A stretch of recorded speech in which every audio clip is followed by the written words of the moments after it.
Doncs abans de tot em presento, jo soc l'Alicia Antolín de l'equip de coordinació i avui estaré presentant aquesta taula rodona que té per nom La infància en l'avui, infants i joves, què necessitem per avançar cap a una ciutadania activa. Primer us poso una mica en context d'aquesta taula i després presentaré a les persones que formaran part de la taula, que estem molt contentes de tenir-les aquí. Aquesta taula rodona té per objectiu contextualitzar una mica la situació de la infància i l'adolescència dins la societat, parlar de com està, quin paper juga i sobretot saber si infants, adolescents i joves senten escoltades les seves opinions i senten que formen part de la societat que sovint està planificada, dissenyada i pensada per persones adultes. Creiem que situant-nos en la realitat d'infants i adolescents podem veure quines són les seves necessitats i, per tant, intentar donar-hi resposta. Des de l'ESPLAC considerem que l'Esplai esdevé una escola de ciutadania per infants, joves, famílies i, evidentment, també vosaltres monitores, i que és una forma d'educació popular. L'Esplai per nosaltres és un espai d'intercanvi, d'aprenentatge i d'acció conjunta on eduquem en el pensament crític per tal de transformar tot allò que no ens agrada i això, evidentment, com eduquem en valors, ho fem en el marc d'un ideari.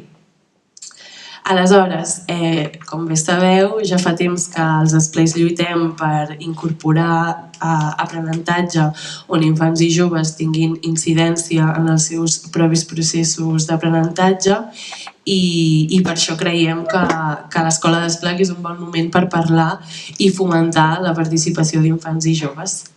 Aleshores, per parlar d'això, hem convidat a aquestes 4 persones que ara us presento. Aleshores,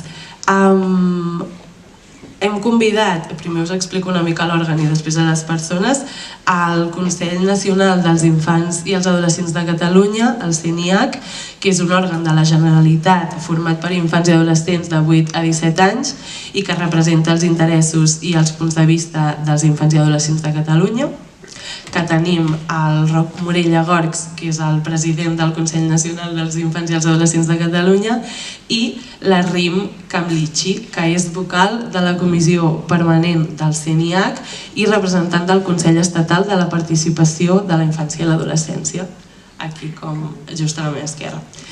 Després tenim el Francisco Javier Vera, que es defineix com a ciutadà i activista climàtic, és ambaixador de bona voluntat de la Unió Europea a Colòmbia, ha fundat Guardianes por la Vida, que és un moviment de més de 800 nens i nenes a Llatinoamèrica, a través del qual es promou la consciència ambiental, s'incentiven nous lideratges i es promou l'educació ciutadana, climàtica i ambiental.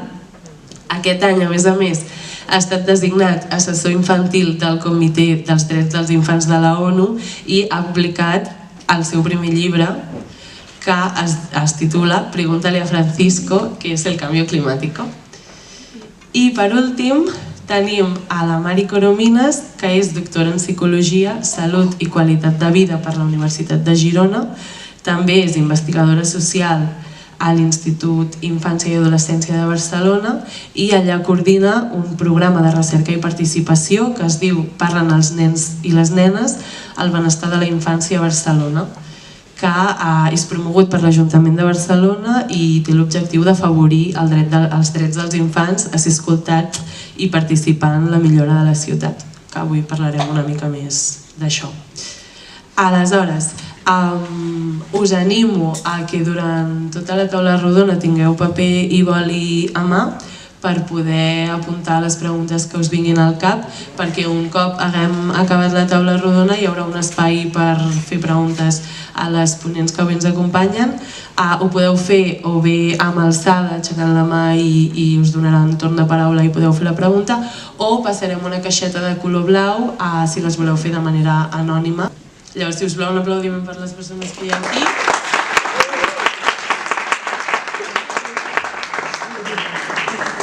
I això seria, ara fetes les presentacions i la introducció, volem començar per contextualitzar la infància i l'adolescència i posar paraules a aquesta etapa o procés.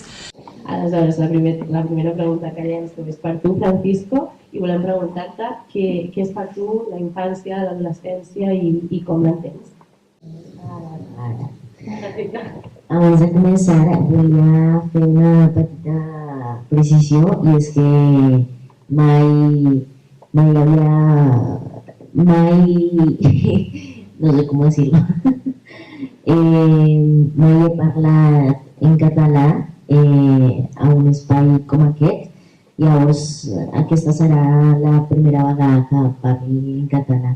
Llavors, us demano excuses o perdó per qualsevol error que tinc.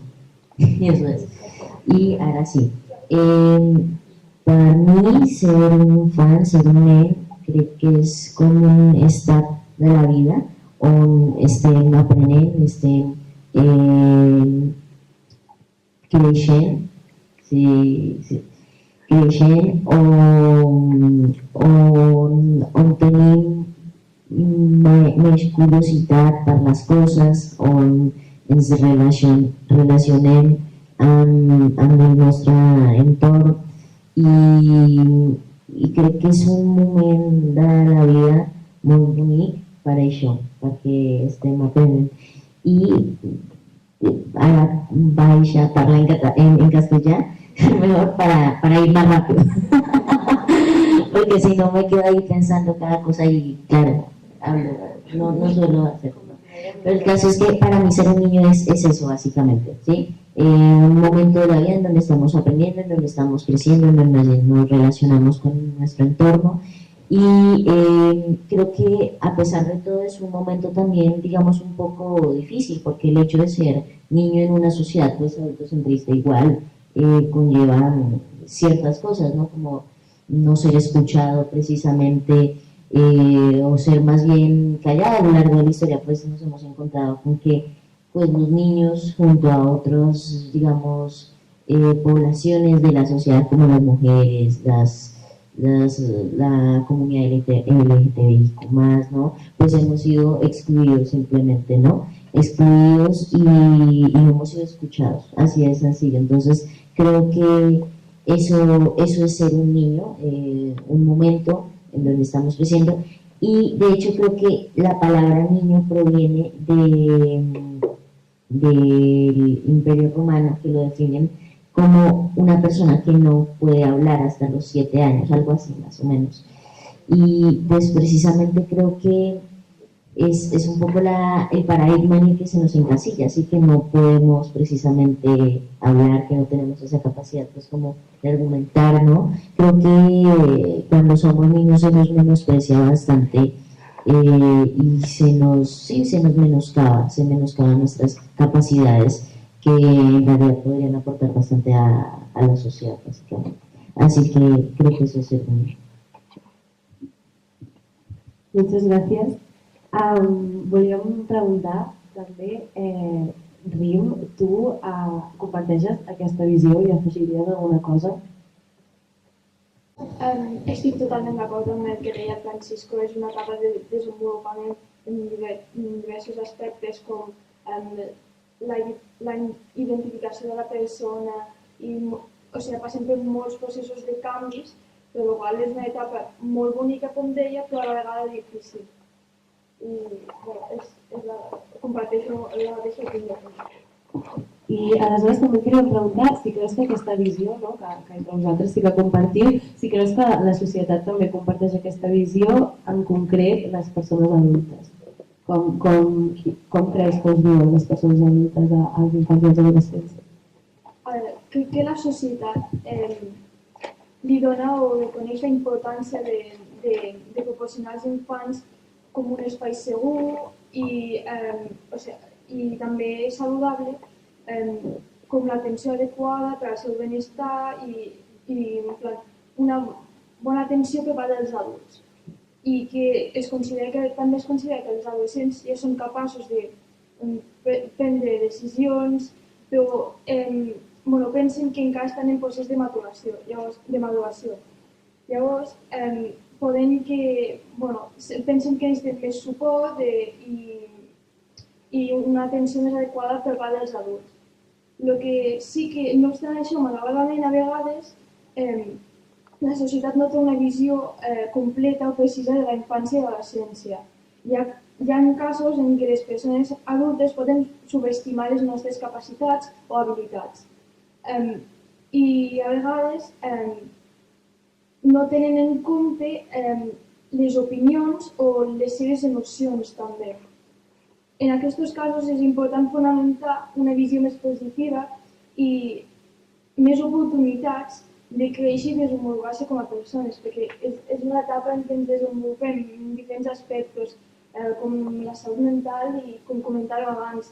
I és com una etapa de molts canvis que és fàcil, o sigui, a vegades pot ser difícil, llavors proporcionar una atenció adequada és algo molt important i sempre demostra molt, o sigui, sentir que tens adults que tenen en compte o tenen en compte les teves opinions i les teves emocions ajuda per passar a estar en aquesta etapa. Moltes gràcies. En aquesta línia et volíem preguntar a tu, Roc, estem bastant acostumades a que es defineixi la infància i l'adolescència des de la perspectiva adulta i que s'imposi una mica com aquesta visió adulta. Però aquí ens interessa saber una mica com vosaltres des de la infància i l'adolescència percebeu la societat adulta i què us fa sentir, no? O sigui, què ens podries dir tu d'aquesta percepció?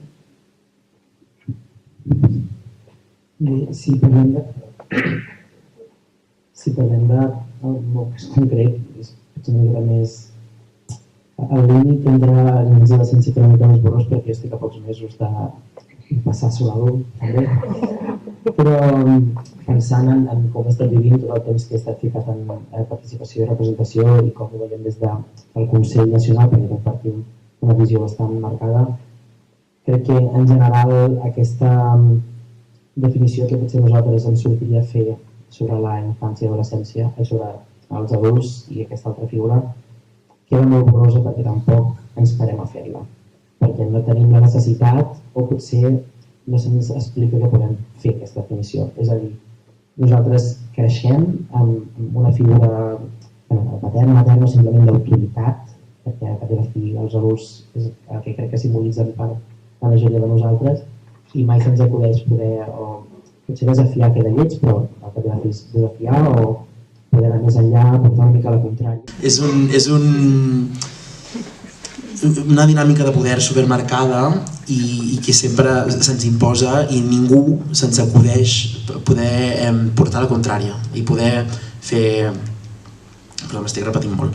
Poder fer aquest exercici de veure'ls com un mes, perquè no ha passat mai que se'ns vegi a nosaltres com un mes dins d'aquest grup. Per tant, hi ha una línia molt marcada que no ens atrevim a creuar, però quan t'hi vas a pensar i ho veus amb la perspectiva que potser tenim nosaltres ara, veus que els adults sí que s'atreveixen a creuar-la perquè saben que tenen aquest poder i doncs et definiran i parlaran de tu com vulguis i com vulguin i et definiran de la manera que t'hagin de definir i t'aguantes, perquè ja falta aquest punt.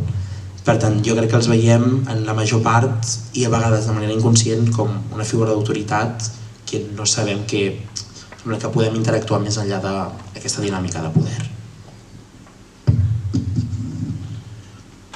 Moltes gràcies.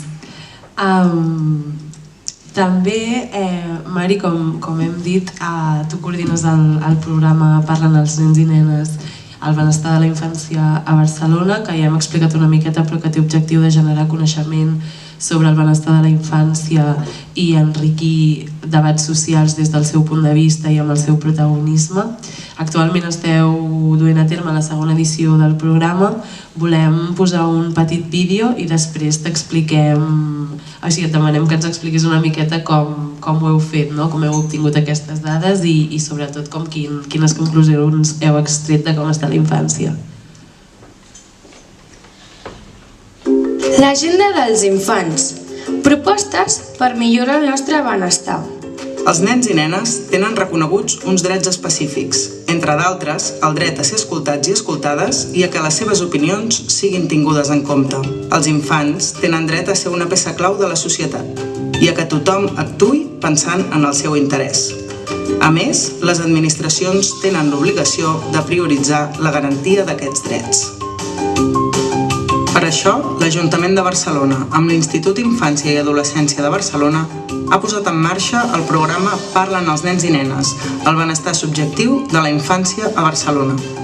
Una eina per conèixer i millorar el benestar dels infants que parteix de preguntar-los com esteu i què podem fer perquè estigueu millor. Així, gràcies a la complicitat de 52 escoles dels 10 districtes de la ciutat, hem pogut preguntar a 4.000 nens i nenes d'entre 10 i 12 anys com estan, a partir d'un qüestionari validat pel projecte internacional Children's Worlds. Hi han participat el 15% dels infants d'aquesta edat de Barcelona. Amb els primers resultats d'aquesta enquesta hem tornat a les escoles i hem fet 84 tallers per demanar a 2.000 nens i nenes que els interpretin i que facin propostes per millorar el seu benestar. D'aquí n'han sortit gairebé 5.000 propostes. A partir d'una anàlisi d'aquestes propostes s'han valorat les més repetides, les que apareixien a tots els districtes de la ciutat i les que, segons els mateixos infants, són més importants per millorar el seu benestar. D'aquesta manera, hem sintetitzat les 5.000 aportacions en 115 propostes d'actuació que es recullen en l'agenda dels infants.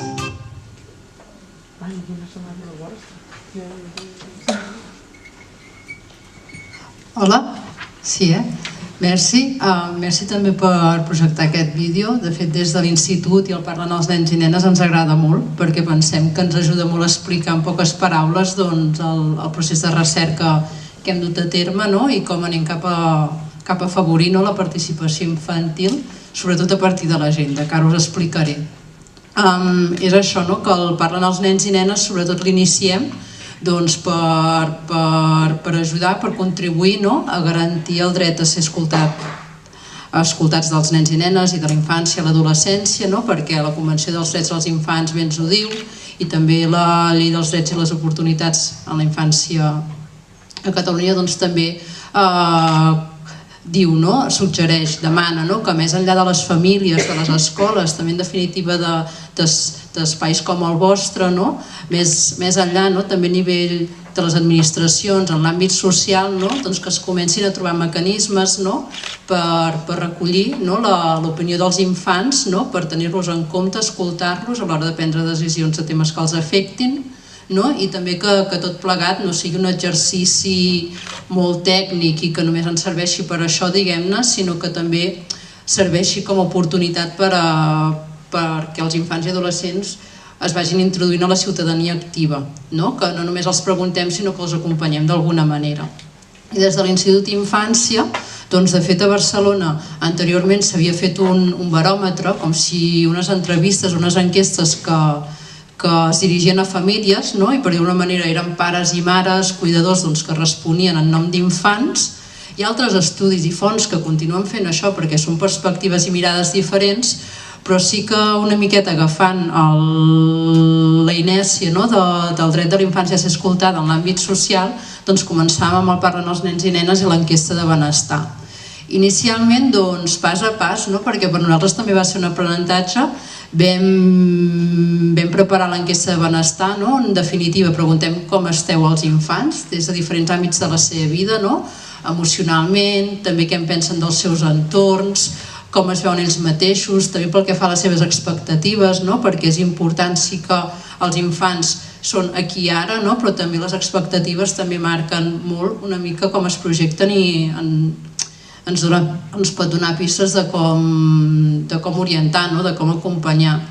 Llavors fèiem aquesta enquesta i sobretot una cosa que ens agrada explicar perquè per nosaltres va ser molt significativa és que en el moment de fer l'enquesta vam veure com no només podíem fer l'enquesta perquè a la que vas a les escoles interacciones amb els infants, no hi parles, t'hi comuniques, doncs veus que estàs creant unes expectatives i que cal un retorn. Que els infants mereixien, no més enllà d'informes, articles que en poguéssim treure a nivell més entre adults, doncs havíem de tornar a les escoles. De fet, vam seguir molt orientacions de recerca ètica que recomana UNICEF i això és el que ens va donar peu i poder argumentar i poder aconseguir els recursos, perquè al final els recursos, les voluntats polítiques, els pressupostos per poder-ho dur a terme també són importants, vam aconseguir poder tornar a les escoles i fer uns tallers participatius on vam explicar els resultats principals de l'enquesta als infants i els hi demanàvem d'una manera, doncs, sí que és això, que no sorgeix directament dels infants, que nosaltres érem com a persones adultes, però que ens ajudessin a cointerpretar aquells resultats, què en pensaven i, sobretot, quines propostes de millora ells pensaven des de les seves perspectives que es podien fer per millorar aquell benestar. De fet, aquest vídeo continua amb les demandes dels infants per millorar el seu benestar, que són 11 demandes que van des de la família fins al seu temps lliure, i propostes dirigides com si els poders públics, també les escoles, les famílies, i què podrien fer ells mateixos. I més enllà d'aquesta enquesta, d'aquests tallers participatius, una mica per anar avançant, entenem que l'enquesta als infants són informants clau, són els experts de les seves vides i per això són a qui preguntem. En els tallers participatius entenem que són coinvestigadors, poden interpretar, poden ser propositius i anar exercint com si aquesta ciutadania activa d'anar deliberant, d'anar pensant en aquells aspectes que els afecten. I un cop publiquem l'agenda dels infants, doncs el que fem és començar a crear el grup Altaveu. Que el grup Altaveu és un grup d'infants que ja van sent adolescents perquè el temps passa i també molt ràpid, d'infants que han contestat l'enquesta, els tallers, que han viscut tot el procés de recerca i que és en el grup Altaveu on els demanem que es facin l'agenda seva, que ens diguin què els agrada, què no, sí que és a partir d'un procés de representació, però que bé, que a partir de l'enquesta puguin obrir diàlegs amb diferents agents socials i polítics de la ciutat. I és aquí on pensem, on sobretot que comença un procés més participatiu, on els infants poden organitzar-se en aquests espais, que intentem que siguin segurs i confortables perquè puguin arribar una miqueta més enllà. Aquest vídeo és de la primera edició. El Parlen els nens i nenes el vam començar a fer el 2016 i l'enquesta la fèiem el 2017, va durar del 2016 al 2020. I era la intenció, però la cosa és que ens hem trobat també amb l'esclat d'una pandèmia pel mig i hem fet la segona edició del Parlen els nens i nenes a partir del 2021 fins al 25. Ja hem fet una enquesta de benestar l'any 2021, que llavors ens permet comparar resultats a més del 2017 al 2021 amb una pandèmia pel mig, cosa que no esperàvem quan vam començar i que ens aporta coneixements rellevants sobre com els infants estan ara, com han viscut la pandèmia. I hem acabat els tallers participatius, els hem tornat a fer, hem tornat a parlar amb els infants sobre com estan. I el que estem fent ara, des de l'institut i també en contrast amb algunes escoles infants, és estem construint la nova agenda dels infants. No partim de zero perquè ja tenim la primera, però el que hem fet a partir de la primera l'hem revisat, l'estem actualitzant amb els infants, la publicarem a finals d'aquest any, del 2023, i és quan tornarem a crear el grup Altaveu. Demanarem a infants si volen formar part del grup Altaveu perquè siguin ells mateixos els que vagin obrint diàlegs amb diferents agents de la ciutat per millorar el seu benestar. Això sempre, diguéssim, a context de ciutat de Barcelona, perquè, com comentàvem, el projecte el fem des de l'Institut d'Infància en promoció de l'Ajuntament de Barcelona per anar complint com si amb aquests deures i aquestes responsabilitats. I sobre com estan els infants, diguéssim, comentar-vos, sobretot no em podria allargar moltíssim. Una cosa abans d'explicar-vos com estan. A partir del 2023 que tindrem grup Altaveu, el grup Altaveu de la primera edició ja es va tancar, perquè ja van arribar com si a l'edat adulta. Ara, a finals del 23, que començarem amb el grup Altaveu, si aquesta escola l'haguéssiu fet d'aquí 1 o 2 anys, segurament us hauríem proposat, en lloc de jo podria venir algun membre del grup Altaveu si li ve de gust i pot, que vinc jo una miqueta per explicar el procés perquè encara no tenim el grup creat en aquesta segona edició. I sobre com estan, sobretot comentar-vos el tema d'estar en una segona edició, d'haver fet una enquesta el 2017, una altra l'any 2021 ens permet una mirada més històrica o comparativa. I el que hem vist sobretot és que després de l'esclat de la pandèmia, a l'enquesta del 21, els infants ens han dit que estan menys satisfets amb les seves vides i pensem que això és rellevant, de saber-ho, de fer-ho conèixer i d'enfocar les seves propostes en aquesta perspectiva, que no l'han viscut en blanc o no se n'han oblidat. el 2017, 7 de cada 10 infants ens deien que estaven completament satisfets amb la seva vida. I l'any 2021, 6 de cada 10. Hi ha paràmets també, pensem que és rellevant, els preguntem sobre diferents àmbits de les seves vides. L'àmbit que vam preguntar el 2017, que hem tornat a preguntar i que és en el que estan menys satisfets i que crec que us interpel·la en certa mesura, és amb el temps lliure. Els infants, més de la ciutat de Barcelona, però sobretot podria ser força generalitzable a nivell més enllà de Barcelona, de Catalunya, doncs és l'àmbit de les seves vides que valoren menys positivament. La meitat més o menys dels infants no estan completament satisfets i aquí no hi ha diferències per nens, nenes, per edat ni per context socioeconòmic. És com una cosa generalitzada. De fora de l'escola, doncs, quines activitats fan, quins usos dels temps fan, quina quantitat de temps disponible tenen. En aquestes activitats, quina és la qualitat, quins aprenentatges en treuen, quins usos, com de significatiu, autèntic és per ells tot allò que fan fora de l'escola. I sí que sabem, i ara tant pel parlen per altres estudis, que hi ha certa desigualtat en l'accés d'activitats fora de l'escola, tot i que sí que amb les acadèmiques hi ha molt esforç per compensar que tothom pugui reforçar tot allò que té dificultat d'arribar-hi, però en activitats més esportives, artístiques, de causes, plais, és on veiem diferencials i al final que el temps lliure sigui l'àmbit de les seves vides en què estan menys satisfets, s'hi aboca una miqueta això, tot i que hi ha diferents camins. També infants que poden estar molt sobreocupats, sobretot també en els tallers, ens han explicat que no estan contents amb el que poden fer amb el seu temps lliure perquè no l'interpreten com a temps lliure i això tot plegat fa que estiguin, de fet, més enllà del temps lliure, que també estiguin menys satisfets, se sentin pitjor, que no siguin tant en la seva vida. Però bé, això a nivell general, que després de la pandèmia, diguéssim, els infants estan menys satisfets amb les seves vides, amb aquestes diferències, menys les nenes, a mesura que ens fem gran, els infants en contextos econòmicament més empobrits són que ho pateixen més i que el temps lliure és l'àmbit de les seves vides en el que estan menys satisfets i que segurament des d'espais com el vostre hi ha teca per reflexionar-hi. Moltes gràcies. Algú de vosaltres tres vol afegir o comentar alguna cosa que s'ha dit, com per exemple com la Mari comentava aquesta necessitat de tenir una perspectiva més inclusiva cap a la infància quan es parla o es fan coses que tenen a veure amb la infància i l'adolescència o aquests biaixos de gènere. Hi ha alguna cosa que us vingui de gust comentar sobre aquest programa?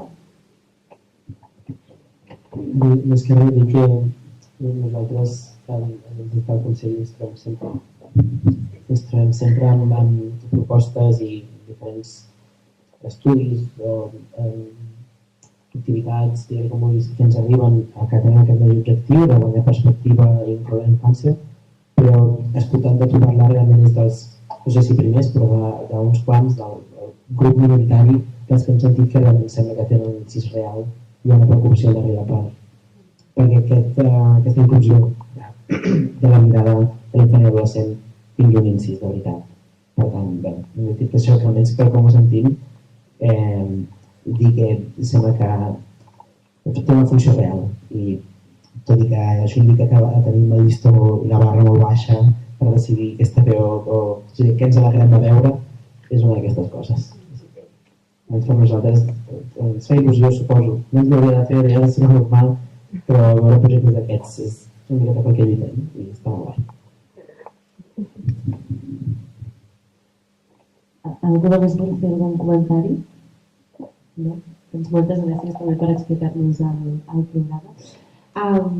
Doncs bé, ara que ja hem parlat una mica de què és la infància i de com està actualment, ens centrarem més en la temàtica de l'Escola d'Esplac, que com ja hem explicat és el paidocentrisme. I en concret parlarem del paidocentrisme aterrat a la participació d'infants i joves als esplais. Aleshores, per nosaltres, des d'Esplais Catalans, la paraula paidocentrisme significa posar l'infant al centre. Aquest és un terme que va sorgir fa molts anys i una mica en contraposició d'una metodologia educativa que era molt tradicional i unidireccional i que posava a l'adult o al professor com en el focus del procés educatiu, i amb els moviments de l'Escola Nova doncs sí que va ressorgir aquesta mirada d'ensenyament on es posa èmfasi als interessos dels infants, a les necessitats dels infants i on es fa que infància i adolescència sigui protagonista dels seus propis processos d'aprenentatge. Per això volíem preguntar-te, Rim, per tu, què vol dir posar l'infant al centre? Crec que posar l'infant al centre és posar les seves necessitats, el seu benestar i els seus interessos al centre de les decisions i accions que es prenen i es fan al seu voltant. Això implica no només satisfacer les seves necessitats bàsiques, sinó que també proporcionar oportunitats per aprendre i créixer en un entorn segur i saludable, per desenvolupar les seves habilitats socials i emocionals també, per poder expressar-se i també ser escoltats pels altres, pels adults o pels companys o pel que sigui. També significa o implica conèixer que cada infant és diferent i és únic, amb les seves pròpies necessitats i interessos, i que els adults han de ser capaços d'adaptar-se a aquestes diferències, no? I proporcionar una atenció personalitzada per cada infant i per cada nen o nena, perquè clar, si cadascú és diferent no sempre tenen els mateixos interessos o necessitats, llavors cadascú necessita una atenció, com deia, més adaptada o més personalitzada. Gràcies. També em volia preguntar si et tindria de gust compartir en quines situacions tu com a infant o adolescent t'has sentit al centre i què et fa sentir això que comentaves, si ho suposes com a positiu, benestar, o sigui com... En quins moments, o si vols compartir alguna experiència en la que t'hagin posat al centre o hagis sentit que la infància es posi al centre i una mica com et vas sentir? Des que vaig entrar a Consell de Participació adolescent del meu municipi, me van oferir moltes oportunitats. Llavors, una d'elles entrar al Consell Nacional i després d'allí moltes portes s'han obert. Clar, el que passa que quan estàs allí, estàs participant i estàs amb gent que saps que no té els mateixos interessos, no tots, però sí que compartiu punts, a vegades no sempre teniu els mateixos punts de vista, això és clar, però que compartiu coses, allí te sents escoltat o escoltada, llavors te sents molt bé, perquè clar, una part és, la participació juvenil, en la meva opinió, aporta moltíssims beneficis. Llavors, a l'estar allí i sentir que tenen en compte la teva opinió i la teva veu és molt magnífic, la veritat. Moltes gràcies. Alguna de la resta voleu afegir alguna cosa o voleu explicar com ho veieu tant des de la perspectiva adulta com compartir alguna altra experiència?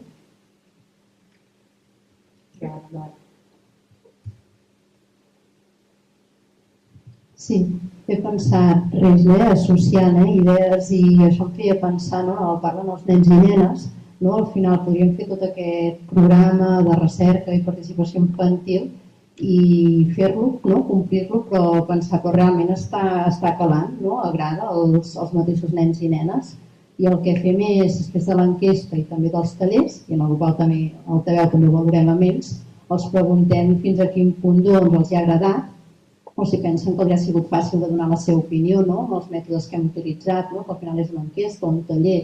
Intentem que no parli sempre el mateix, que sempre hi ha qui pot tenir més facilitat per expressar-se, però en unes dinàmiques on tothom participa, doncs aconseguim que tots se sentin còmodes en aquest sentit. I també els demanem si pensen que hem parlat de temes importants per a ells. I aquí les valoracions mai són del 100%, que tenim coses a millorar, perquè hem de tenir present el que comentaves, de la diversitat, que al final cadascú és únic i hem de trobar molt bones orelles per poder escoltar Però no, us volia compartir el tema, com a part dels nens i nenes, doncs vetllem molt pel tema que realment pugui agradar, que encaixi a l'infant, els mateixos infants ens diuen que els agrada, que pensen que els és fàcil participar, que toquem temes que els interpel·len i al final quan estàs fent el treball de camp, quan estàs amb ells, et diuen quan tornaràs perquè m'ha agradat molt i no és la primera vegada en el fons perquè hi ha pràctiques a les famílies, a les escoles, però et diuen és que no ens hi trobem gaire, no? En que ens tractin tant de tu a tu i ens demanin de parlar sobre aquests temes, no? I sí que ens demanen, no? És molt des de la informalitat, però el tema de continuar, no? Amb el tema ara que crearem el grup Altaveu, els mateixos infants quan hem passat per els tallers ens diuen torneu a l'escola per crear grup Altaveu, no? Perquè veuen en aquest espai una oportunitat per continuar treballant aquests valors d'aquesta ciutadania. Res, he pensat que podia complementar. Moltes gràcies. Doncs bé, passaríem a parlar ara una mica més de participació. Per nosaltres la participació d'infants i joves és una manera de posar l'infant al centre, de fer-lo protagonista i responsable de les decisions que l'afecten una mica com el que deies tu, Rim. I per nosaltres també és com una metodologia que ens permet a les monitores i a les educadores de plantejar-nos una mica com ens relacionem i de com eduquem tenint més en compte aquesta mirada inclusiva, que som joves però no deixa de treure que som adults o que som més grans, llavors estem en una posició de poder, com deies tu. Aleshores és per això que tot i que sabem que hi ha el dret a la participació està recollit a la Convenció dels Drets dels Infants del 1989, encara ens queda molt camí per recórrer. Aleshores, ara volíem fer-te una pregunta a tu, Francisco, que ja fa anys que ets activista climàtic i que lideres el moviment de Guardianes per la Vida, que heu creat una escola de formació climàtica i ambiental per infants de 8 a 14 anys sobre temes de ciutadania, acció climàtica, amb un model de pedagogia crítica. Per tota aquesta trajectòria, que potser ens pots explicar una mica millor, veiem que ets com un clar exemple del dret a participar i a dir la teva opinió i a intentar canviar les coses del teu entorn. Aleshores ens agradaria una mica preguntar-te d'on va néixer aquesta inquietud, o sigui, en quin moment, en quin context et vas adonar que volies participar i que podies, i que tens una capacitat d'incidir en el teu entorn. Con mis compañeros, con mis amigos, pues fue en el 2019, hacia marzo del 2019. Fue un momento, pues digamos, el momento en el que llegó al activismo climático no fue un momento puntual, concreto, pero el momento en el que creo Guardianes por la Vida, en el que decido hacer algo, pues digamos que sí lo podemos puntualizar mucho más. Y fue cuando sucedieron todos los incendios que hubo en la Amazonía, que dejaron muy mala a esa selva, y además también el momento en que salen otros activistas que son hoy en día referentes pues de ese activismo climático como Greta, activistas también latinoamericanos que empezaron a surgir después, y toda esa ola, digamos, de ese movimiento climático, creo que de alguna manera también me sirvió como de referente, de ejemplo para poderlo hacer, digamos, en el espacio local que yo tenía básicamente. Así que fue en ese momento en el que con mis amigos inicié Guardianes por la Vida y empezamos pues reuniéndonos semanalmente a hacer una acción, un plantón, una manifestación, o a repartir volantes y a hacer una acción como de incidencia, pero para llegar a ese punto está claro que tuvo que haber un momento en el que pues tuve claro, en el que yo tenía una voz, porque también hay muchos niños pues que tal vez pensarán lo contrario. Hay personas que aún, por ejemplo, en Twitter me encuentro con bastantes de ellas que dicen que los niños en realidad no deberíamos ni hablar ni estar en estos espacios de activismo, de incidencia, de participación, ¿no? No deberíamos estar, mejor dicho, ejerciendo nuestra ciudadanía. Aún en pleno siglo XXI existe bastantes paradigmas hacia los niños, nos encasillan bastante como sujetos que solamente estudian y juegan, ¿no?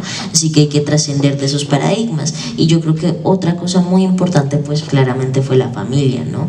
El trato, o sí, la manera en que te tratan la familia, en que te tratan aquellos que tienen poder, precisamente como lo mencionaba ya Raúl, pues creo que es algo muy importante, ¿no? Esa crianza que le dé la posibilidad a un niño, a una niña de opinar libremente, ¿no?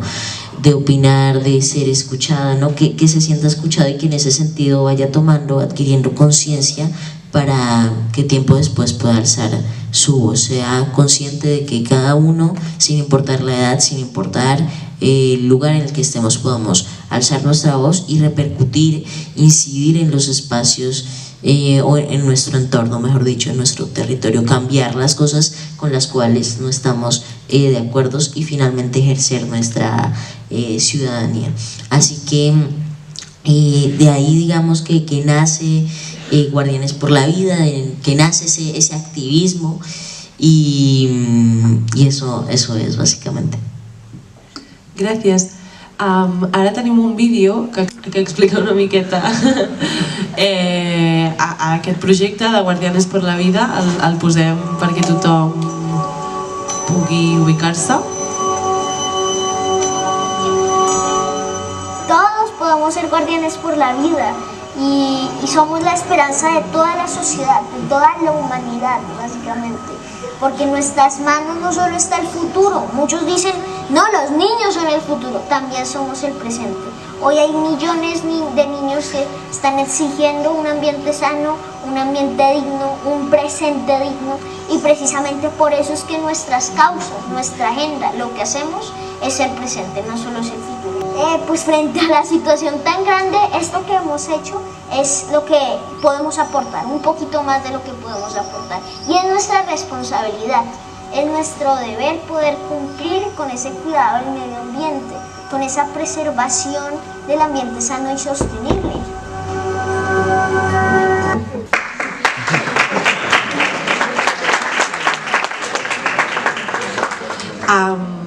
També volíem preguntar-te si ens podries explicar una mica actualment quines són les línies d'acció que té Guardianes por la Vida y un poquito cómo es la organización de este proyecto. Vale, pues bueno, para ese entonces ya era la pandemia, no estaba mucho más pequeño, ahora me está cambiando la voz, como podrán darse cuenta. Eso creo que está clarísimo, ¿no? Y bueno, ya voy a aclarar lo de las líneas de acción, ¿no? Pues ahora mismo estamos sobre todo muy en el tema de la educación, ¿sí? Creemos que pues la educación simplemente es la semilla de una sociedad, ¿sí? La educación no solo la que se da en un colegio, en una escuela, en un instituto, es decir, la educación no es lo que nos dice un profesor en unas cuatro paredes. La educación pues trasciende de los lugares en donde se imparte, básicamente. La educación la podemos construir en nuestro día a día. La familia nos educa, nuestros amigos, digamos, que influyen en medio de esa educación, y una sociedad, pues la semilla de una sociedad, como lo mencionaba, es la educación, y a partir de esa semilla, a partir de cómo esté sembrada, es decir, a partir de cómo esté planteada la educación de una sociedad, esa sociedad germina. Actualmente pues tenemos una sociedad que germina hacia solamente un desarrollo económico que pareciera ser ilimitado, ¿no? Y por ello tenemos una crisis climática, por ello tenemos una crisis ambiental, por ello también tenemos una crisis de recursos naturales, básicamente. Es así de sencillo, porque vivimos en una sociedad que no educa para la vida. Por tanto, planteamos ello. Planteamos la educación climática, ciudadana y ambiental, que es la verdadera educación para la vida. Pero entonces, ¿qué pasa? Y agregamos esa educación ciudadana porque el medio ambiente es un derecho humano básicamente. El medio ambiente, pues ahí como lo decía, sano, limpio, digno para una generación, es un derecho humano, es un derecho que podemos exigir si sentimos que no se nos es garantizado. Y es por ello que quisimos enseñar a hablar con los niños que participaran de estos procesos de derechos humanos y de ciudadanía, porque para defender nuestros derechos primero debemos conocerlos, ¿no? Para defender algo, pues no podemos, nosotros amamos lo que conocemos, no, defendemos lo que amamos y amamos lo que conocemos finalmente. No podemos defender una causa que no conocemos, por ello dentro de esos procesos de educación pues tratamos de incluir el tema también de derechos humanos y de ciudadanía, de cómo cada uno, como la ciudadanía no solamente es a partir de los 18 años, porque realmente en países como México, por ejemplo, el hecho de ser ciudadano es a partir de los 18 años, pero no, entonces lo que estamos tratando es replantear ese concepto de ciudadanía y decir que básicamente cada uno a un nivel local, a un nivel pequeño puede transformar su entorno y ejerciendo su ciudadanía básicamente. Y en ese sentido tenemos como tres líneas, tres proyectos principales. Uno que es una red de escuelas guardianas por la vida, que son 45 colegios de todo el país que pertenecen a esa red, y con la red queremos dar es como un apoyo, contenidos. Por ejemplo, durante la pandemia nos dimos cuenta que muchísimos profesores pues buscaban enseñar, por ejemplo, sobre el tema climático y ambiental, así que más bien decidimos crear un espacio o una página web en donde subimos una serie de contenidos básicamente que ayuden a los profesores, a los docentes, a los educadores, ¿sí? Para que puedan explicar lo que es el cambio climático y otras cosas más como el efecto invernadero, la Agenda 2030 y demás a sus estudiantes básicamente. Y por otra parte tenemos una escuela de formación climática y ambiental, que esa es presencial en varias zonas del país que son más vulnerables básicamente. Hacia el sur especialmente están concentradas en Tumaco, que es el Pacífico colombiano, en el Putumayo, en Sibundoy. Son pueblos pequeños y también algunos pertenecen a algunas comunidades indígenas, como el caso de Putumayo, que pertenecen al pueblo Panam, y con ellos pues estamos básicamente, nos reunimos cada sábado, se reúnen, ¿no? Cada sábado, y tenemos una serie pues como de sesiones que van sobre varios temas, y el objetivo del proyecto pues es que los niños identifiquen un problema, primero conozcan su territorio, sí, sepan dónde está el río de su pueblo, por ejemplo, dónde están las montañas, hacia dónde está el bosque, y que a partir de ahí identifiquen un problema, el cual busquen darle una solución, digamos, de alguna manera. Y eso incluye una serie de proyectos, básicamente. Y un semillero que es virtual. Ese proyecto que nació durante la pandemia, ya este año vamos a ir por el tercer corte de ese semillero, y consiste en que pues varios niños se inscriben al semillero, y los sábados también nos reunimos por vía Zoom y invitamos a expertos que nos cuenten sobre esos temas. Por ejemplo, durante el primer corte, que para mí fue más chévere, durante la primera edición, invitamos a la presidenta de la Corte Constitucional, a ONU Derechos Humanos Colombia, a distintas instituciones que nos contaran sobre el tema de derechos humanos, ¿sí? Pero también sobre el tema, pues claro, digamos, el pilar medioambiental. Entonces, en eso consisten esas tres líneas, digamos, aunque no las profundizo mucho más. Moltes gràcies. Després també et volíem preguntar que, com hem dit abans, ha estat designat l'assessor infantil del Comitè de Drets dels Infants de la ONU, i volíem preguntar-te què fa ben bé aquesta figura, quina és la teva funció, estàs amb adults, estàs amb infants, una mica què fas? Pues bueno, para contextualizar un poco, pues antes se mencionaba, ¿no? Antes me mencionaban la Convención de los Derechos del Niño de 1989, Y pues como cada tratado, como cada convención, digamos, tiene su propio organismo de vigilancia, digamos. Por ejemplo, la Convención Marco de las Naciones Unidas para el Cambio Climático tiene un espacio que se realiza de manera anual, que es la Cumbre del Clima, es el que va vigilando el cumplimiento, actualizando este tratado y demás. Entonces, el comité del espacio, el organismo, mejor dicho, de Naciones Unidas, que vela por ver cómo se garantizan estos derechos que están enmarcados dentro de la Convención de los Derechos del Niño, es el Comité de los Derechos del Niño. Y anualmente realiza un comentario general que básicamente lo que busca es reunir la mayor cantidad de voces, de opiniones, de testimonios, mejor dicho, posibles en todo el mundo, para hacer una serie de lineamientos a los países que hayan participado. Es decir, establecen un tema. Por ejemplo, el tema de 2013 fue participación infantil en los espacios de representación política. Y pues hay una serie de niños de ciertos países que participan. Con esas participaciones por medio de encuestas y consultas, luego el comité, compuesto por 18 expertos adultos, realizan unos lineamientos a los países de los cuales participarán niños o niñas. Entonces, para este año, para la observación general número 26, que tiene un enfoque especial en cambio climático, ¿sí?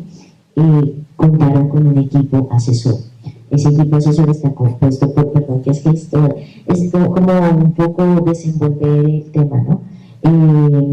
Compuesto por 11 niños, y ahí estoy yo básicamente. Entonces, básicamente el espacio en el que me relaciono es con niños, ¿sí? Pero también en ocasiones pues con los adultos que pertenecen al comité. Pero no, en realidad el rol ahí es de representación y de difusión de la consulta, de divulgación, mejor dicho. Es decir, mi rol y el rol de los demás niños es que la consulta sea llevada a los distintos territorios que representamos, es decir, en mi caso Latinoamérica y España, y pueda hacer lo posible porque más niños puedan participar de esa encuesta. Y ese es un poco mi rol que cada uno tiene, es decir, que nosotros podamos llevar la consulta, podamos hacer la difusión, divulgarla, ¿no? Y que los niños puedan ser partícipes de la misma, básicamente. Así que eso es, aunque creo que a pesar de que existen estos espacios pues para los niños, creo que hace falta seguir haciéndolos menos, no sé cómo, no existe esa palabra. Hacer que estos espacios estén, hacer que en el centro de estos espacios estén los niños. Es eso básicamente, ¿no? En muchísimos espacios más en donde los niños deberíamos también tener pues el protagonismo, sin embargo quedamos marginados básicamente. Entonces es eso. I ja també, un poc per curiositat, quan et van proposar formar part d'aquesta assessoria, no? O sigui, com et vas sentir? Quin va ser el procés? Estàs content amb el que et van dir que seria, va ser lo que estás haciendo? ¿Nos quieres compartir un poco de esto? Sí, pues claramente me sentí muy emocionado, en un primer momento muy contento, donde creo que finalmente, creo que es un poco, creo que es lo justo básicamente, que los niños, y que espero que se sigan abriendo muchos más espacios, para muchos más, que creo que es una de las peticiones que hacemos desde Guardianes por la Vida. Para esta COP27, para la COP27 pasada que fue en Egipto, decidimos unirnos, y como no hay mucha representación de niños, como los niños en las negociaciones climáticas ni siquiera pueden hablar, los menores de 18 años están vetados, decidimos hacer una declaración con 4 peticiones. Y una de las peticiones era precisamente eso, que no solo fuera representación, porque ese finalmente es un espacio de representación. Necesitamos espacios no representativos sino participativos, en donde yo no vaya en nombre de los niños, en donde no haya 11 niños de todos los niños que hay en el mundo, sino que todos los niños puedan ir y hablar precisamente. Entonces creo que fue eso, mucha emoción, motivación por hacer eso, por tratar de conseguir que pasemos de la representación a la participación. Moltes gràcies. També ara Rimi Rock, que en el vostre cas formeu part del CENIAC, això fa una mica com que sigueu la veu o la representació de molts infants i adolescents del territori, i volíem preguntar-vos una miqueta què és el CENIAC, com us organitzeu, com preneu les decisions, què feu? Bé, la definició una mica de manual és que som un òrgan un òrgan col·legiat adscrit en la Generalitat de Catalunya, que vol dir que depenem i pengem directament des d'allà, i que som de caràcter participatiu i consultiu. Això crec que defineix molt bé ja d'entrada com ens organitzem, també que és completament assembleari i el funcionament sempre és mitjançant l'estar en contacte amb tots els membres alhora i a través de diverses assemblees que anem celebrant. Nosaltres estem formats per, ara mateix no et sabria el número, crec que ronda els 40 i pico, 50 infants i adolescents d'entre 8 i 17 anys de diferents municipis de tot Catalunya, sempre intentant fer que aquest número creixi alhora que l'expansió territorial que queda representada en el Consell, tot i que ens trobem més dificultats en aquest àmbit. I això són infants i adolescents d'entre 8 a 17 anys, per tant també ens dona molta diversitat dins d'aquest propi espai per poder veure diferents punts de vista i situacions que ja només queden presents als adolescents. Com parlava abans la Rim, tots tenim punts de vista diferents, que és xulo poder comentar-los, fins i tot en les pròpies experiències comunes i més aviat universals que ens trobem entre tots nosaltres. El funcionament que tenim és, tenim el grup de l'assemblea i després hi ha un grup que és la comissió permanent, que són 10 membres d'aquesta assemblea que han estat escollits per funcionar una miqueta com de grup motor, anar-se reunint per planificar les diferents assemblees i anar decidint una miqueta fent, no sé si barrera o filtratge per propostes que ens arriben, si considerem que les volem passar a aquest grup més gran on estem tots els membres. I dins d'aquesta comissió permanent també hi trobem els 4 membres de la Junta, que també són escollits i són presidència, 2 vicepresidències i la secretaria, que potser fan aquest primer filtratge fins i tot abans d'arribar a la CP, comissió permanent. I nosaltres, crec que ara la Rim us explicarà més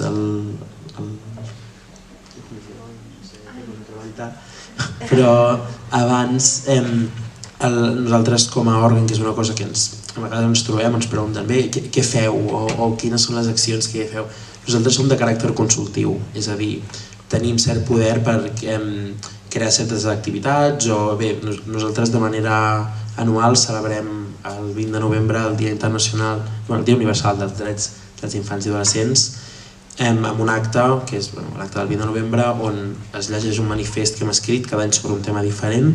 Aquest últim any va ser educació, i on s'entrega el Premi de Reconeixement a la Infància i Adolescència, que és un premi que donem a una persona o entitat que considerem que ha fet una feina destacable, ja sigui aquest any o en la seva trajectòria vital, per donar veu i reconeixement o simplement tracte amb els infants i adolescents i que considerem que cal donar-li els seus mèrits.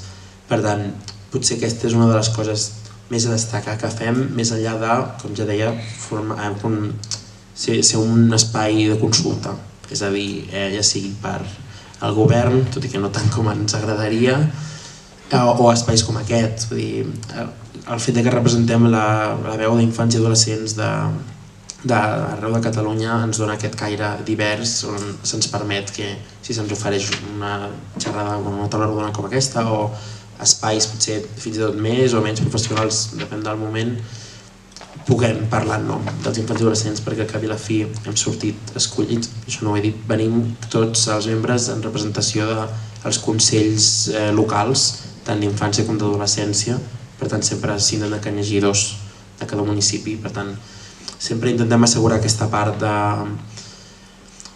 diversitat en quant als punts de vista que podem atorgar per tal que aquesta representació que anem a fer a altres espais, a altres llocs, pugui ser el més verídica i diversa i alhora representativa de la gent que sigui possible.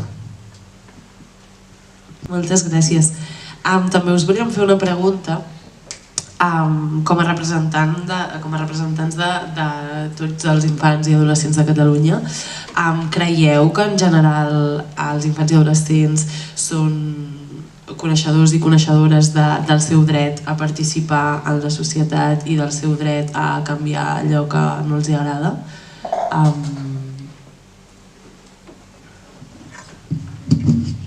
Bé, sent clars, no, perquè és la dificultat més gran amb la que ens trobem sempre.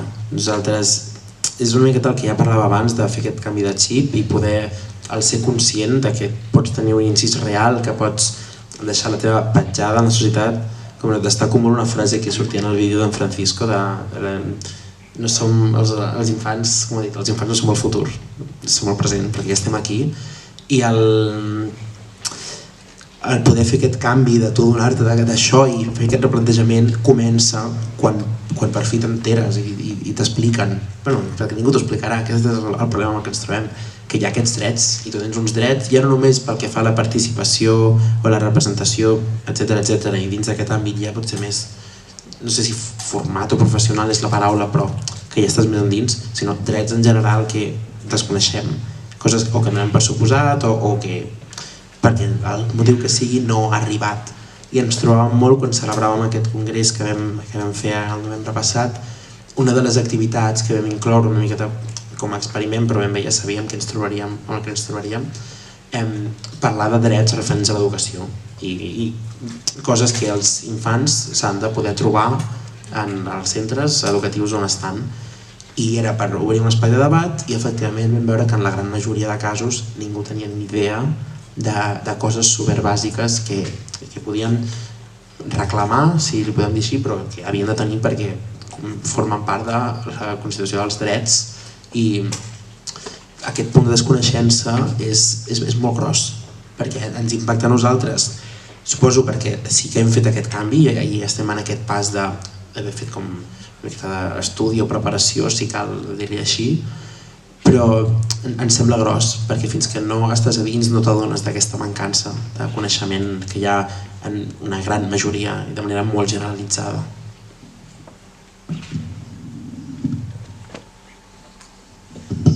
Bueno, és una mica el que comentava, que dintre d'aquest... Amb aquesta pregunta és difícil generalitzar, perquè això depèn de molts factors, sigui l'entorn, sigui moltes coses, llavors quan són preguntes així és difícil de generalitzar, però és el que deia, que moltes vegades ens trobem que no sol el dret a la participació, però sinó moltíssims altres que moltes vegades no sabem que els tenim. I això. Moltes gràcies. I també us volíem preguntar una mica com el Francisco, com veu entrar en aquest món i com us vau apoderar del dret a participar, del dret a ser escoltades, com va ser una mica el vostre procés? Jo va ser just després de la pandèmia, que el mateix estiu, que com que no podíem fer res, es va organitzar un camp de treball. Llavors hi vaig participar, que va ser amb l'oficina jove del meu municipi, i després d'allí vaig fer diferents accions amb ells sobre diferents temàtiques i després em van proposar formar part del consell local de la meva ciutat. I des d'allí és quan vaig conèixer aquest nou món per a mi del compartir, del voluntariat i coses d'aquestes. Llavors va ser com algo totalment nou que després quan entres hi ha moltíssima... trobes una energia totalment diferent o un món totalment diferent al que estava acostumada, no? I clar, em va motivar molt, em va inspirar i després em va obrir moltíssimes oportunitats i portes. Bé, jo sempre hi havia aquest punt d'interès per la representació d'alguna manera. Típic, sempre havia sigut el delegat, coses d'aquestes, no? I quan jo soc de Granollers, i a Granollers sempre hi havia hagut sempre des de ja feia un temps, el Consell d'Infants, i que tenia una forma d'un funcionament molt estable, i des de l'equipament juvenil i l'Ajuntament, quan jo anava a segon d'ESO, es va començar a impulsar la creació d'un fòrum de les adolescències, un consell d'adolescents, i ja només d'entrada vaig anar de cap. De fet, el vam consolidar aquí mateix, en aquesta sala d'aquí, una mica terrorífic, terrorífic no, nostàlgic, tornar aquí. Perdó. I això, o sigui, jo vaig celebrar molt el que es creessin aquests espais, perquè a part que em trobava amb molta gent amb la que vaig congeniar molt, perquè tots teníem aquest coquet de voler avançar una mica més i creure que teníem aquest poder per fer certes coses i que no s'havia donat l'espai, i ara per fi, que ja era un pas enorme, no? Que una altra cosa és que després ens escoltés, però només al poder començar a fer aquestes coses ens adonàvem del poder real que teníem. I a mi em va fer sentir super complet, suposo, i m'empoderava molt com a infant en su moment o adolescent, i que després d'aquí jo pogués anar al CENIAC també, podria dir que m'ha canviat la vida, que queda molt mono, però de veritat m'ha ajudat molt a donar-me de certes coses i veure aquest pas que ens toca a tots d'alguna manera, i que agraeixo que a mi m'hagi sigut així de fàcil, perquè ha sigut molt donat, i poder ser on soc aquí ara, i que d'aquí res ja se m'acaba el d'esto, però m'ha ajudat molt per adonar-me de certes coses i fer aquest empoderament que crec que tots hauríem de passar d'alguna manera o altra.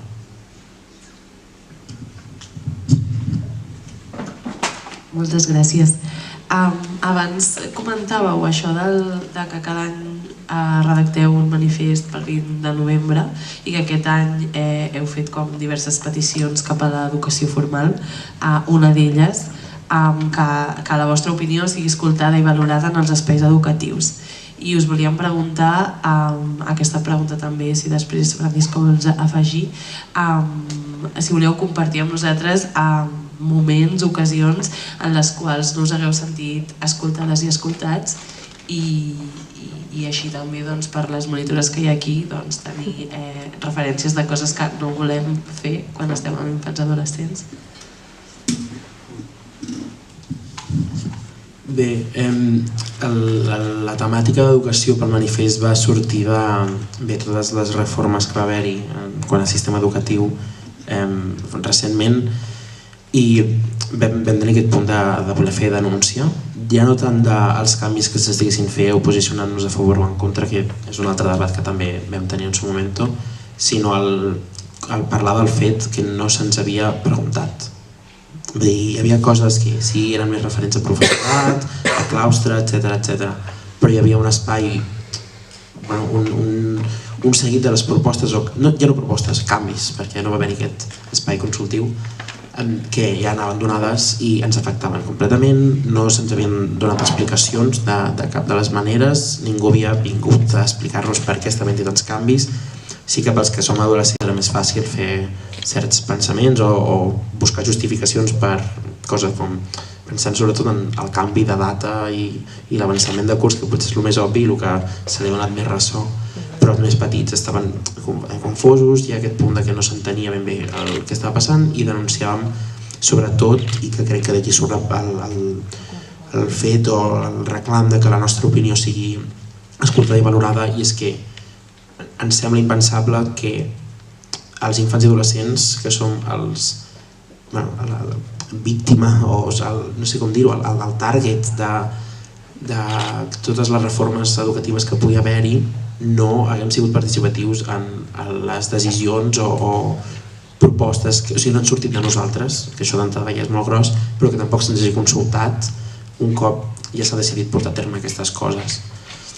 De fet, nosaltres al CENIAC està format per de 8 a 17 anys, crec que som 3 o 4 els que estem a batxillerat i unes cicles, però deixant de banda aquests que som una minoria completa,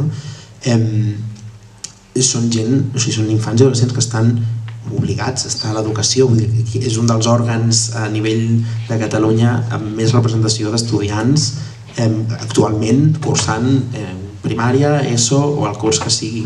Per tant, tot això sumava que ens semblés gros i és el motiu principal perquè reclamem que la nostra veu sigui escoltada i valorada. Bueno, sol completar una mica el que deia, que a vegades els adults ignoren les opinions o les preocupacions dels joves o infants perquè els consideren massa joves o a vegades inexperts per comprendre determinades coses. I en altres ocasions els adults poden escoltar les opinions però no les prenen en sèrio o seriosament o no les posen en pràctica. O sigui, t'escolten a dir la teva opinió molt bé, però després no fan res. No les tenen en compte a prendre decisions o a fer accions. Llavors, això seria com algo que a tots ens agradaria canviar, saps? O sigui que som joves, però tenim una opinió que moltes vegades tenim una mirada més crítica cap al món, envers el món, llavors veiem coses que potser a vegades els adults no veuen o detecten coses que els adults no detecten. Llavors, tenir en compte aquesta opinió o aquest punt de vista, aquesta perspectiva, és molt important al prendre decisions o a fer accions. Llavors, és una que crec que tots volem que canvi, que sempre es tinguin en compte. Perquè les propostes de canvi és complicat perquè a nivell local, per exemple, que és quan es té potser més incidents de la ciutat i pobles amb els consells, si és que n'hi ha, perquè també hi ha una gran mancança de consells locals arreu de Catalunya. De Francisco es parlava que a Blanes no en tenen i és una de les coses que s'hauria d'anar canviant i que de fet el CENIAC és una de les funcions que hem d'intentar assegurar, però ens trobem també que aquests consells locals acaben tenint un incís molt concret en més un tema a vegades d'urbanisme que no tan sistemàtic o estructural, perquè hi ha moltes coses que venen arrelades des de més amunt i tu com a consell local és difícil que puguis canviar. Per tant, sí que des del CENIAC hi ha potser aquest caire que ens hem pogut acostar més a reunions amb educació o coses així, però així ens trobem aquesta dificultat. Per tant, és difícil imaginar un model de funcionament ideal o òptim per poder realment fer aquests canvis que a tots ens agradaria, sobretot perquè no ha existit mai i s'ha d'idear. I ho estem intentant fer nosaltres, no ho ha fet ningú mai abans, em sembla aquest impediment gros.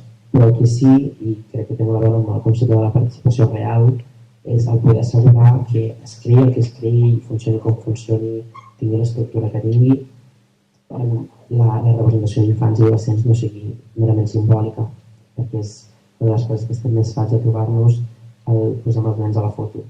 I pujaran els nens a llegir 4 frases i després sortirà el candidat de no sé què, el polític de no sé què, i el conseller explicarà les coses.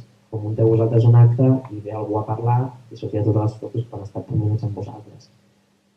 Són aquestes conductes o aquestes accions que passen no són gran cosa, no? O al final tots els membres del CENIAC i a tots els espais passen realment, a nivells locals segur que també no ens salta l'alarma fins que no veiem que aquesta persona comptant no té res a veure aquí i coses així i ens adonem que estem duent a terme una representació simbòlica.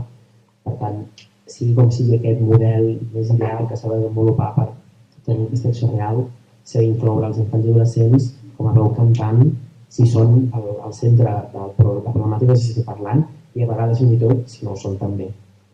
Vull dir que es pugui tenir aquesta veu representada ja no només en els espais d'educació, lleure, etc., sinó en altres que de normal no relacionaríem amb ells o pensem que se'ls escapen, perquè és així com tindrem una veu real total.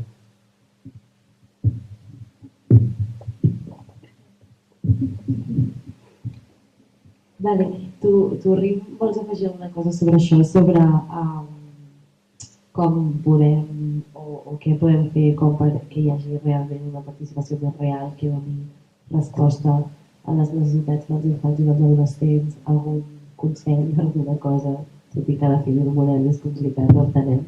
Sí, en plan això que deia, no no s'ha fet mai encara, llavors no hi ha com una base sobre la qual podem partir, no hi ha alguna que ja estigui bé en tots els sentits per poder partir d'aquell punt. Però sí que es poden fer com coses o accions o petites coses que ajuden als joves a acostumar-se més a donar la seva opinió i a expressar-se més. Per exemple, els consells locals, el que deia el Roc, que a nivell de Catalunya hi ha molts pocs, però hi ha pocs, segueixen havent municipis i ciutats sense tenir-ne, i a nivell estatal també, i a nivell mundial també. Llavors, és una gran manca i és el que s'hauria de canviar. Llavors, perquè clar, són una manera en la qual els nens, les nenes i els adolescents poden aprendre a donar la seva opinió i saber que seran escoltats. Moltes gràcies. Ara també us volíem preguntar a vosaltres, Mari i Francisco, recollint tot això que ens han comentat en Roc i la Rim, per vosaltres com s'hauria de configurar o com hauria de ser aquests mecanismes per intentar garantir una participació real d'infants, adolescents i joves i que realment hi hagi com un impacte dins la societat? Yo creo que los mecanismos deben, por ejemplo, tener en cuenta lo que ya han mencionado varias veces Rim y Roc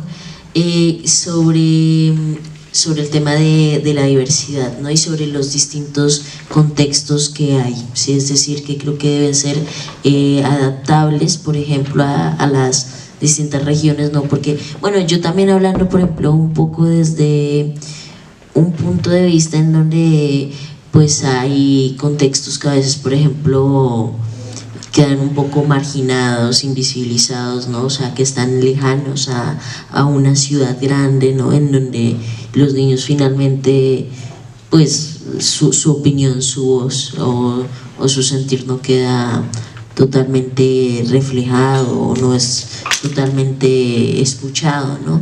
Así que básicamente yo creo que deben haber mecanismos, diría la palabra indicada sería adaptables tal vez.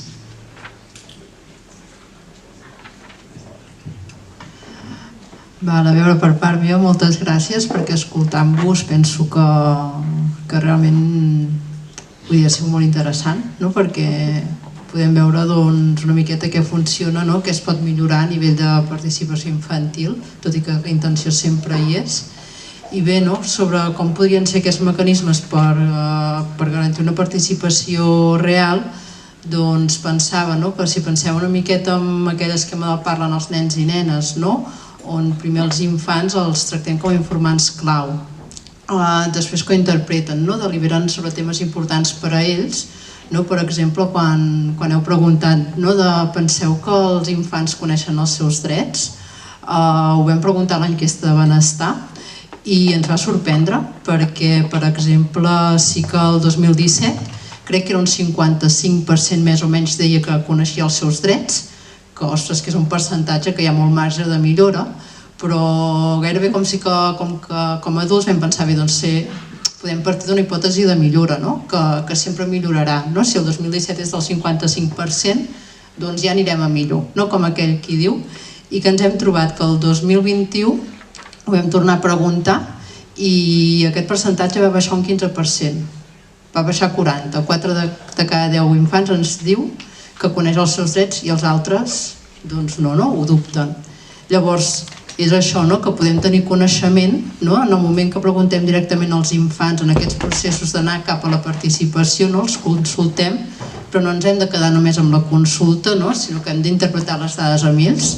Quan en parlem ens donen pistes, possibles interpretacions, propostes per millorar tot això, i amb això per què començo per aquí? Perquè penso que quan anem arribant a aquests mecanismes, a aquests espais de participació, doncs pot ser interessant, podríem valorar fins a quin punt recursos al final, com l'agenda dels infants, que és com si un resum a partir de les autories o de les aportacions dels infants i que nosaltres, com a persones adultes també ho hem treballat, però potser es podrien trobar dinàmiques on l'adult desaparegués i fos una proposta més des dels infants, però que al final aquests espais han de ser informats, vull dir, que des de...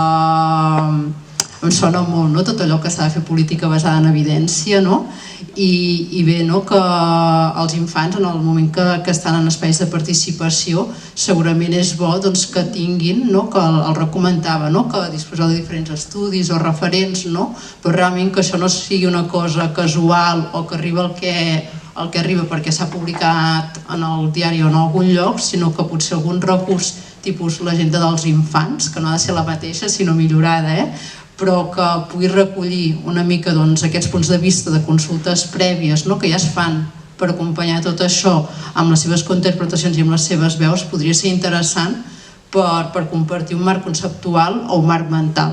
Quan estem en aquests espais, cadascú hi és de manera única, singular, perquè té les seves aportacions, però en aquest procés de formació i d'aprenentatge que és, un recurs com aquest pot ajudar. És un procés de descoberta, em puc imaginar, si més quan estàs en aquests espais, però que un suport d'aquest tipus pogués ajudar a representar les diversitats i les diferents infàncies que hi ha, i al final en el moment en què infants i adolescents representen altres adolescents, realment això cuidar-ho molt. I llavors, més enllà d'aquests recursos com poguessin ser l'agenda dels infants com a punt de partida per obrir aquests diàlegs, escoltant el Roc i la Rim, que parlàveu sobre les funcions que poden tenir aquests espais, que vosaltres teniu un caràcter consultiu i poden haver caràcters més dialogants per començar-hi a anar, consultius, i al final res, el que volem és una participació real, que realment hi hagi una incidència, que quan es prenguin decisions els infants hi hagin estat, hagin ajudat a crear, que al final una miqueta, potser m'imagino que si més no el gran desig o expectativa quan en aquests espais de participació és ajudar a canviar el món, a millorar-lo, ajudar quan es fa una actuació, una política, a haver estat com a part implicada a l'hora d'ajudar a co-crear tot allò.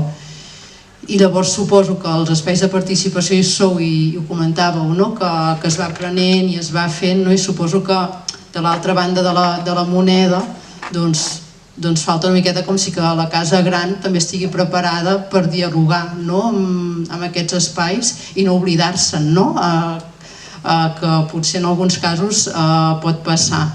I llavors, sobretot, diguéssim, entenc que des de l'altre cantó s'ha de cuidar que aquests espais de participació siguin informats, segurs, mirar que en les seves funcions anar cada dia més a partir que ja no estem de zero i que volem anar cap a una incidència real, però imagino que des de la funció pública i tot plegat, els adults, els polítics, els que fan tot això, els que surten representats quan votem, que cada cop estiguin més preparats o hi hagi un canvi de xip cultural i de treball, i que ells diguéssim i elles quan preparen tot això que tinguin en compte que hi ha aquests espais, perquè si se n'obliden tota aquesta feina no haurà servit per res, tot i que alguna cosa s'haurà fet, i llavors des de la reivindicació i recordant-ho i reafirmant-nos segurament que anirem endavant, però és això que penso que més enllà dels espais hem de pensar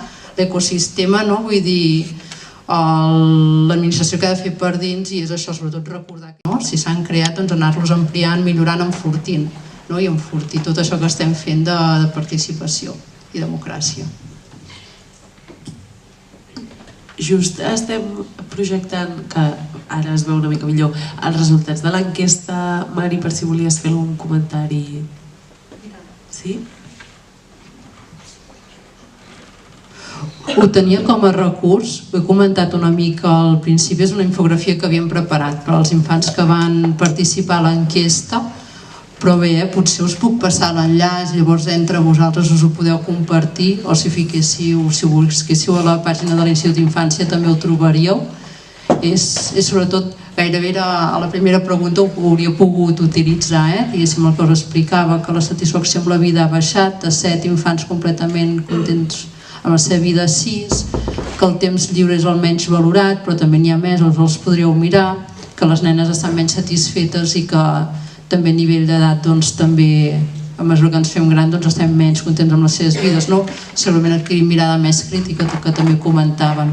Us ho puc passar i així ho podeu tenir potser per si voleu fer un cop d'ull. Tenim un informe més complet i també estem en anàlisis més en profunditat, però aquesta infografia és molt resum i de fet és com si en aquests tallers participatius que vam fer, la primera part, tot i que totes les escoles havien rebut aquesta infografia, nosaltres com si la recordàvem i començàvem el diàleg fent aquestes preguntes, o més o menys aquestes preguntes, perquè a cada moment tot s'ajusta, però per què penseu que els resultats han empitjorat, per què sou menys satisfets amb aquests temes i per què penseu que hi ha diferències per gènere i per edat. I llavors continuàvem parlant amb ells, ja no a nivell general, sinó que com que hi ha diferents aspectes de les vides, diferents temes que hem tractat a la consulta d'enquesta i que val la pena estirar del fil, llavors cada taller podia tractar d'un tema diferent, des de temps lliure, companys de classe, molt lligat al bullying perquè els infants ens diuen que és un tema, la vida al barri, sobre autonomia, sobre vida escolar, que surt molt el tema que volen espais de participació a l'escola per decidir, per poder donar la seva opinió a l'escola i els diferents temes. Us ho podem passar. Moltes gràcies. Jo ara també el tenia aquí a l'ordinador. Doncs abans de passar al torn de preguntes, també per fer una mica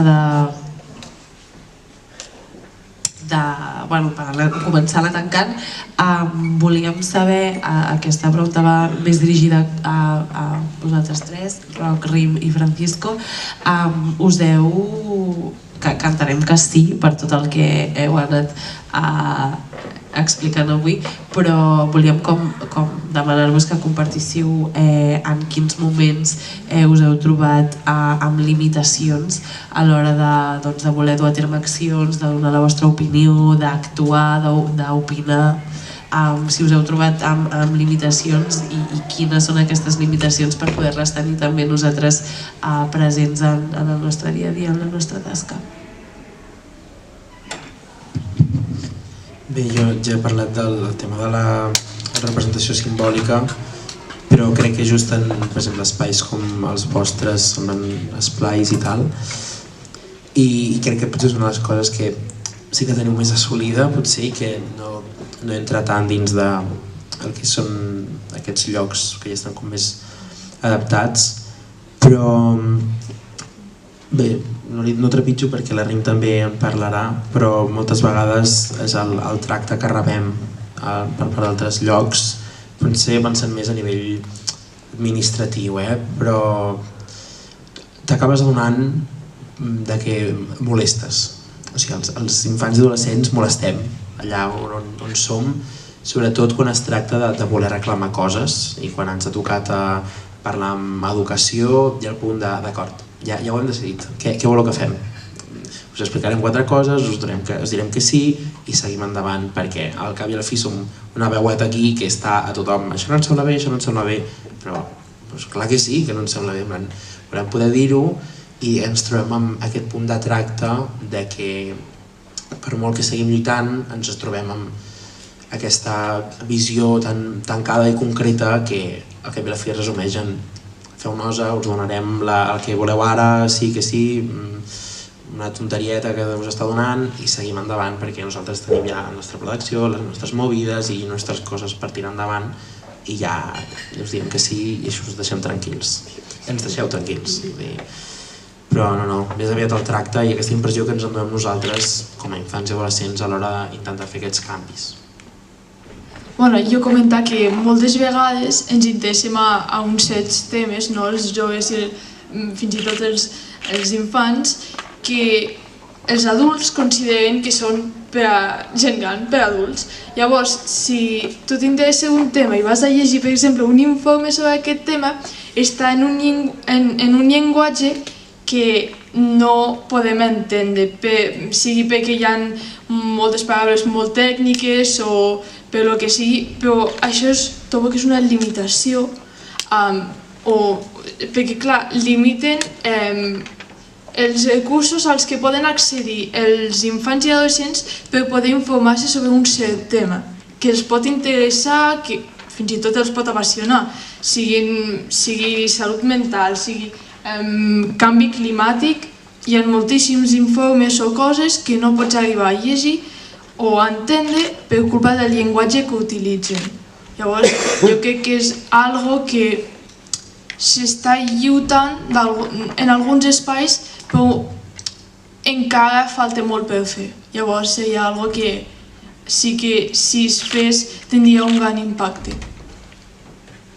I afegint, ja no és només en quant als recursos que puguem o no puguem consultar, sinó també el moment en el que se'ns demana a nosaltres com a CENIAC en algun lloc a parlar, i numeroses vegades ens hem trobat amb què el llenguatge dels escrits que ens arriben, les temàtiques que es volen parlar, venen totes des d'un llenguatge completament adultocèntric i que se'ns exclou completament. I clar, això ens limita, no podem enviar un nen de 9 anys a certs llocs, perquè si de normal ja li costaria certs espais o certs funcionaments de dinàmiques, també molt adultes, molt oficials i professionals, els dificulta encara molt més trobar-se amb un llenguatge zero adaptat a nosaltres, i considerem que també és molt simbòlic de realment el molt que ens vulgui presents en aquests llocs. Por ejemplo, para la Asamblea General de Naciones Unidas, que se hace en septiembre anualmente, la mayoría de convocatorias, por ejemplo, son para mayores de 14 años. Entonces, ahí no estamos tratando exactamente en la niñez, estamos más bien hablando de juventud, de adolescencia, ¿no? Así que yo creo que, aunque suene un poco, aunque es triste, ¿sí? Pues es una realidad, básicamente, que simplemente la edad se convierte en una limitante, y yo diría que es eso, sí que hace falta abrir muchos más espacios, ¿sí? Para no exactamente la adolescencia y la juventud, sino para la niñez, para la infancia. Yo creo que pues la mayoría, como lo mencionaba antes, están dispuestos pues, para aquellos que tienen cierta mayoría de edad, ¿no? Básicamente. Entonces, diría que esa de cierta manera es una limitante, y totalmente de acuerdo con las otras dos cosas.